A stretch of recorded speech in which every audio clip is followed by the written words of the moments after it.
Hi, I just want to talk today about a little inspirational message I felt like I got after meditation this morning.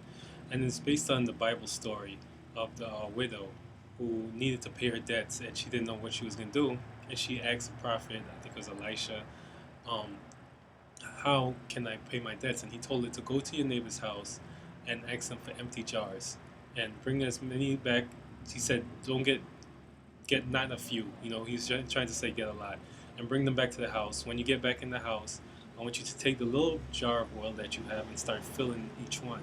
So as she filled one, she asked her son to give her another empty jar, and she filled the other and asked for another and filled the other, and eventually she ended up filling all of the jars, which was amazing. It was a miracle, and then she was able to pay her debts, and then she had enough money to live on. And that story says to me, it's what do you expect in your life? You know, those empty jars represent to me is expectation. Whatever you expect will be filled, will be given to you, will be supported. And if you expect a little, you're gonna get a little. If you expect a lot, you'll get a lot.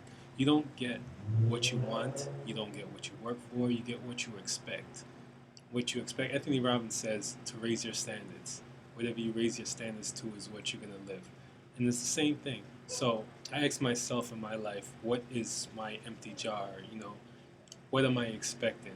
What kind of car am I expecting? Am I expecting the car that I really love and, I really want? Or am I expecting just what I believe I can afford? What kind of home am I expecting? What kind of income am I expecting? What kind of health am I expecting? You know, you can start asking yourself these things because just like in the story, whatever you expect, whatever you are expecting in your life is what is going to eventually come into your life. So, for example, when I was looking for my car, I didn't look for what my mind told me or my current circumstances said that I could afford.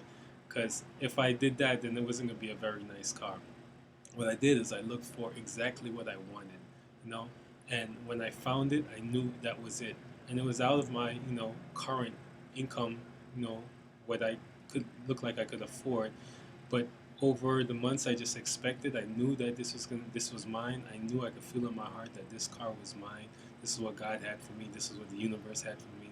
Life had for me, and I didn't try to make it happen. I just enjoyed my life, continued enjoying my life, doing whatever I was doing, and just knowing that this would come to me because this was what I was increasing my level of expectations. And sometimes I had doubt, and I would affirm to myself, that I am abundantly supported, and I know that whatever I expect, I will receive. And eventually, I did get that car, and I also affirmed that I would get it in a very affordable way. And it was very kind of miraculous, and it came to me in a way that I didn't really expect.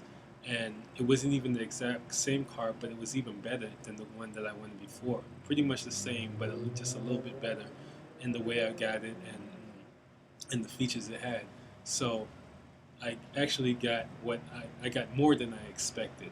So that's just something I wanted to share with you guys and just think about it in your own life. What are you expecting? What are your empty jars? Do you have 5 empty jars or do you have 20 empty jars? It doesn't matter. It really doesn't matter to life, to the universe, to God.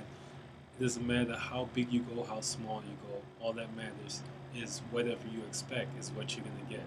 So don't think of it in terms of largeness or smallness. It's just whatever you expect. Whatever you expect is what you're gonna get. So expect what you really want. Just let it out. Whatever you really want, just go for that, and you will get that. You know. And